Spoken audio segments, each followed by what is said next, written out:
சாமிக்கிட்ட சொல்லிவிட்டு அவர் நாமத்தை சொல்லிட்டு போய் கேளுனாரு. நானும் யோகிராம் சரத்குமார் என் நாமத்தை சொல்லிகிட்டே போய் அனுமதி கேட்டேன். இன்னும் நாங்கள் 2 தினங்கள் தங்கிக்கலாமா அப்படின்னு.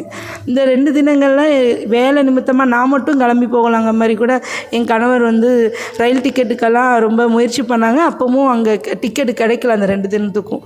நானும் அலுவலக விடுப்பும் எடுத்துகிட்டு அங்கே பௌர்ணமி வரைக்கும் அங்கே தங்கியிருக்கிற மாதிரி ஐயா அனுக்கிரகம் பண்ணாங்க. அந்த 5 தினங்கள் ஒரு ஆசிரமத்தில் அந்த பேரருளுக்குள்ளே இருக்கக்கூடிய மகாபாக்கியம் எங்களுக்கு கிடச்சிது.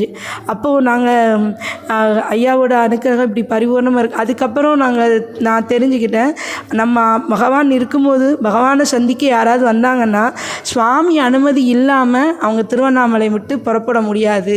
சுவாமி வந்து அப்படி தான் செய்வாங்க. சாமி அனுமதிச்சா மட்டும்தான் திருவண்ணாமலை விட்டு போக முடியும் அப்படிங்கிறத வந்து மற்ற பக்தர்கள் சொல்கிறத நான் கேள்விப்பட்டேன். அப்போ தான் எனக்கு